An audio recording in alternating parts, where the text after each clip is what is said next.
السلام عليكم ورحمة الله وبركاته. أهلا بكم حبايبي، منوريني ومنورين القناة. برحب بكل الناس اللي حاضرة معانا النهاردة، وبرحب بكل الناس الجديدة اللي بتحضر معانا لأول مرة. من الأدوات اللي بحب جدا إنها تبقى موجودة معايا، وبعتبرها أداة مهمة جدا جدا في الشغل، وخصوصا لو أنا بشتغل وحبيت إن أنا أفك بعض الغرز اللي غلطت فيها، أو إن أنا في مشروع معايا كنت ابتديت فيه وحبيت إن أنا أغيره، فحابة إن أنا أغير اللون أو أغير الغرز أو أغير المشروع كله أيا كان. بستعمل أداة من أهم الأدوات اللي موجودة لفك الغرز. الأداة دي هي الفكاكة.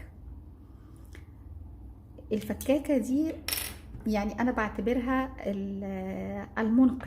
المنقذ في فك الغرز بأسرع وقت ممكن.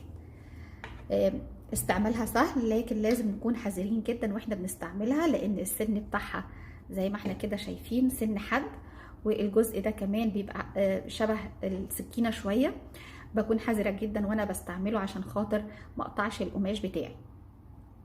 طريقة استعمالها ازاي؟ انا مثلا عايزة افك الغرز دي، هاجي هنا كده بمسكها بالطريقة دي وادخل السن بتاعها جوه، وهبتدي ازق كده، الاقي الغرز بتاعتي اتفكت بكل سهولة، ما خدتش مني وقت اهي.